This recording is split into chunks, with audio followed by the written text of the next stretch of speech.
वक्फ के नाम पर लाखों हेक्टर जमीन पूरे देश में है।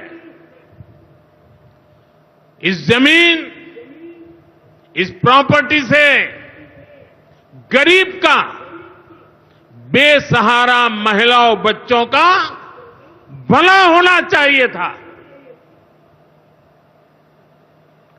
और आज ईमानदारी से उसका उपयोग हुआ होता तो मेरे मुसलमान नौजवानों को साइकिल के पंक्चर बनाकर के जिंदगी नहीं गुजारनी पड़ती। लेकिन इससे मुट्ठी भर भू माफिया का कोई भला हुआ। पसमानदा मुस्लिम इस समाज को कोई फायदा नहीं हुआ। और ये भूमाफिया किसकी जमीन लूट रहे थे? ये दलित की जमीन लूट रहे थे, पिछड़ों की जमीन लूट रहे थे, आदिवासी की जमीन लूट रहे थे, विधवा महिलाओं की संपत्ति लूट रहे थे। सैकड़ों विधवा मुस्लिम महिलाओं ने भारत सरकार को चिट्ठी लिखी, तब जाके कानून की चर्चा आई है। वक्फ कानून में बदलाव के बाद अब ये गरीबों से जो लूटा जा रहा है वो बंद होने वाला है।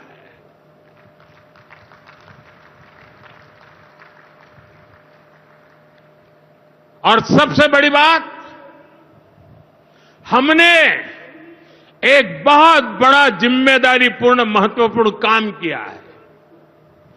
हमने इस वक्फ कानून में एक और प्रावधान किया है। अब नए कानून के तहत, वक्फ के कानून के तहत किसी भी आदिवासी की जमीन को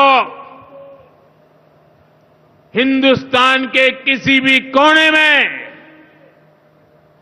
आदिवासी की जमीन को, उसके घर को, उसकी संपत्ति को ये वक्फ बोर्ड हाथ भी नहीं लगा पाएगा। ये आदिवासी के हितों की रक्षा करने का, संविधान की मर्यादाओं का पालन करने का हमने बहुत बड़ा काम किया है।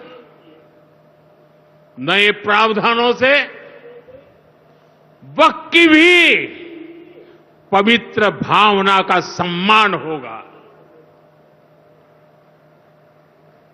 मुस्लिम समाज के गरीब और पसमानदा परिवारों, मुस्लिम महिलाओं, खास करके मुस्लिम विधवाओं को, मुस्लिम बच्चों को उनका हक भी मिलेगा और भविष्य में उनका हक सुरक्षित रहेगा। और यही तो बाबा साहब आंबेडकर ने संविधान के स्पिरिट में हमें काम दिया हुआ है। यही असल स्पिरिट है, यही असली सामाजिक न्याय है। साथियों, हमारी सरकार ने 2014 के बाद बाबा साहब आंबेडकर की प्रेरणा को आने वाली पीढ़ियों तक पहुंचाने के लिए अनेक महत्वपूर्ण कदम उठाए।